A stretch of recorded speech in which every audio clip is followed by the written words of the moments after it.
সপ্তাহখানেক বাদেই কোরবানির ঈদ, তাই পছন্দের পশু কিনতে বৈরী আবহাওয়া উপেক্ষা করে হাটে আসছেন ক্রেতা বিক্রেতারা। হাটে ছোট বড় বিভিন্ন আকারের পশু উঠলেও ছোট ও মাঝারি আকারের পশুর চাহিদা একটু বেশি বলে জানিয়েছেন বিক্রেতারা।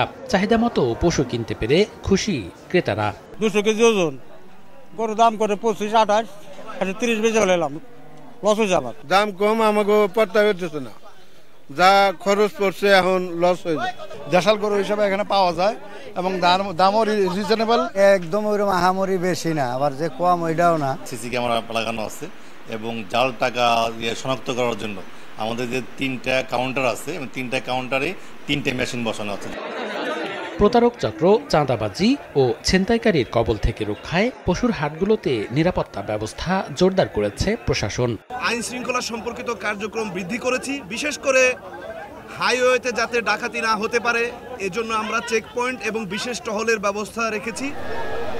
পশু স্বাস্থ্য সুরক্ষায় হাটগুলোতে কাজ করছে প্রাণী সম্পদ বিভাগের মেডিকেল টিম। ক্রেতার চাহিদা মতো আমরা গরু কেনার পরে একটু পরীক্ষা নিরীক্ষা করে দেই, কেনার আগেও আমরা পরীক্ষা করি। সীমান্ত দিয়ে পশু অনুপ্রবেশ ঠেকাতে কড়া নজরদারির কথা জানিয়েছে প্রাণী সম্পদ বিভাগ। মনিরুজ্জামান প্রান্ত, সময় সংবাদ।